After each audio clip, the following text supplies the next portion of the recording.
Hello friends, welcome to our channel. இன்றைக்கி நம்ம சேனலில் என்ன பார்க்க போகிறோன்னா, சிம்பிள் அண்ட் ஈஸியாக ஒரு தக்காளி சட்னி ரெசிபி பார்க்கலாம் வாங்க. நான் வந்து ஒரு 7 தக்காளி எடுத்திருக்கேன். அதை வந்து ஒரு பாத்திரத்தில் ரஃபாக சாப் பண்ணி ஆட் பண்ணிக்கிறேன். அது மூழ்கிற அளவுக்கு தண்ணி ஊற்றிட்டு கூடவே மஞ்சள் தூள் உப்பு ஆட் பண்ணிக்கலாம். இது நல்லா கொதி வரட்டும். இந்த டைமில் ஒரு கடாயில் 2 ஸ்பூன் எண்ணெய் ஊற்றிட்டு கடுகு நல்லா பொரிஞ்சதுக்கப்புறமா நம்ம கட் பண்ணி வச்சுருக்க பெரிய வெங்காயத்தை ஆட் பண்ணிக்கலாம்.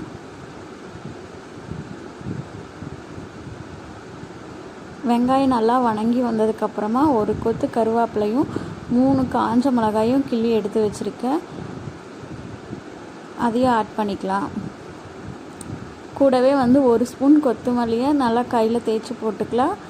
1/2 ஸ்பூன் சீரகம் போட்டுக்கலாம்.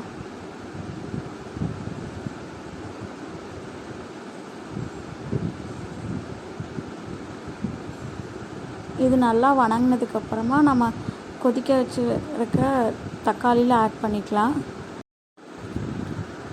இப்போ பாருங்கள், தக்காளி நம்ம வேக வச்சது நல்லா கொதி வந்துட்டுருக்கு. இந்த டைமில் நம்ம வணங்கி வச்சு வெங்காயம் மிளகாயை உள்ளே போட்டு நல்லா வேக விட்டுக்கலாம்.